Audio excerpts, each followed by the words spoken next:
Nice. I'm sorry, go ahead. I'm sorry, no. Okay, so let me recognize the great chairman of the Senate Banking Committee. Thank you, and I Senator appreciate Brown. it. I appreciate hearing.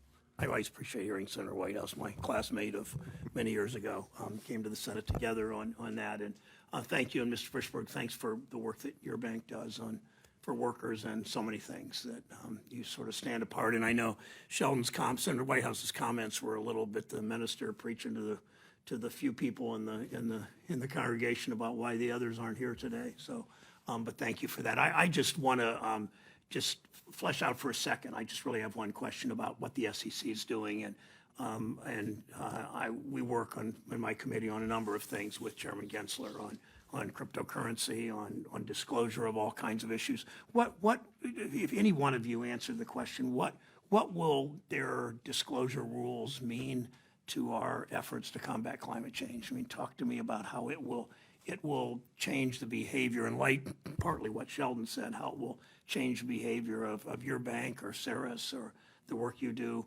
at the Conservancy. I mean, I would start by saying, just because a risk isn't disclosed doesn't mean it doesn't exist. So, these disclosure rules are all about equipping investors to identify and reward those companies that are innovating to meet the needs of our society, of our communities, that are managing their risks, and that are rewarding their investors. And so, unless we have that adequate transparency, we won't be able to identify those climate-related opportunities and build in the resilience that companies need, that communities need to weather this climate transition. Thanks. Mr. Fishberg. I mean, we see this. So Amalgamated Bank we've set science-based targets. We've now disclosed 3 years of Scope 1, Scope 2, Scope 3 emissions. We are managing those emissions to targets. And so that provides us data internally at the firm to be able to say, okay, we understand where the emissions are. We understand where the growth and the business opportunity is. We can use that data as part of everything else that we do in the bank to manage that. And so I feel like this, even setting aside the investor concern here, the ability internally to manage to this data is really critical. And so we see it in practice throughout our business. But the investor piece is essential. Like that, this is where, when we act as an advisor and as a manager, we're going to these companies and saying, you have a risk here. And they say, really? And when you start to get into it, they kind of understand it, and they start to absorb that, in fact, this is something they need to pay attention to, and they end up going down the road almost every single time as saying, yes, we're going to start to figure and measure our risks here and put data behind it so that we can start to manage it.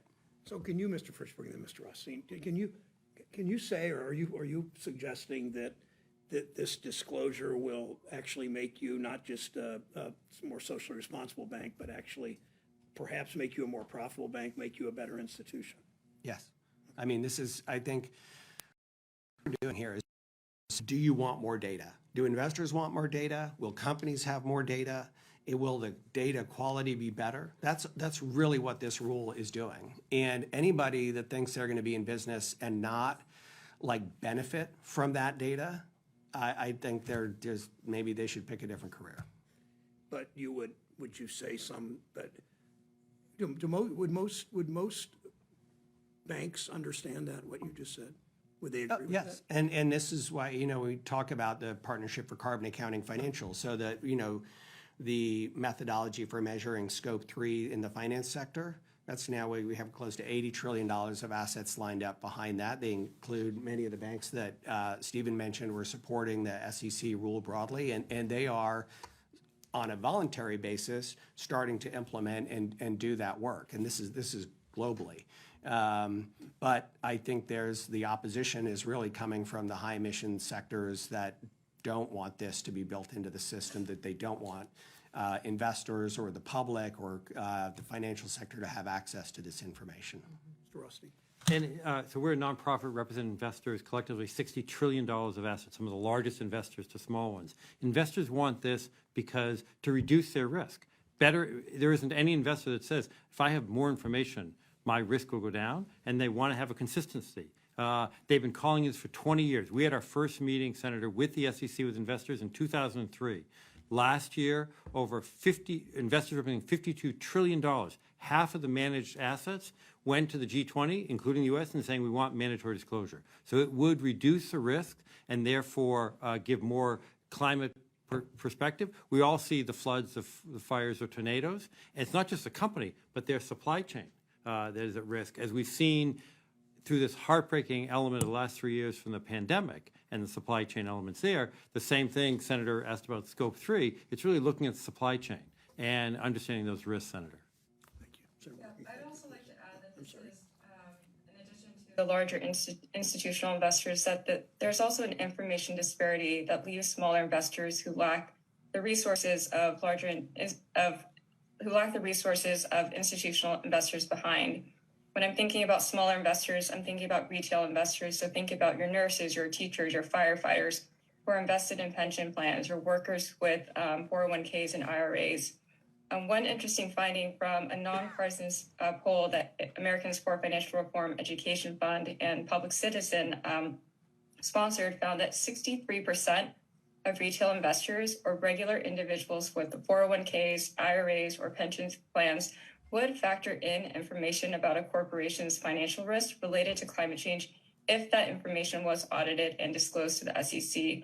We also found that 71% of retail investors would trust these disclosures if submitted to the SEC and validated by a third-party auditor.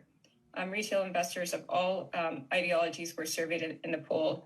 I think it's very clear that there's a clear appetite from institutional and retail investors who are seeking this mandatory standardized disclosure, because investors know that they can use, for example, emissions data as prime comparable quantitative indicator to identify a company's vulnerability to transition risk. Ms. Coe, one last question, Mr. Chairman, if I could. Senator Markey, you had said that SEC has the authority to require these disclosures. You also said they have the responsibility to require that. Could you elaborate a bit on that? Ms. Coe? So yes, the SEC has a responsibility, as noted, within their mandate, that to protect investors. A lot of the people who are going to be left behind are the smaller retail investors, as disparity as part of a market failure.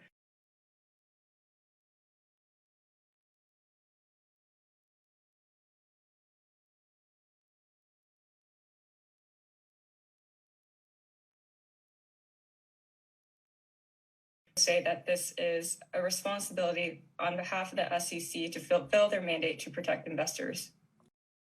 Senator Markey? One additional point. Yes, please. As the witnesses have pointed out, sovereign and central banks around the world and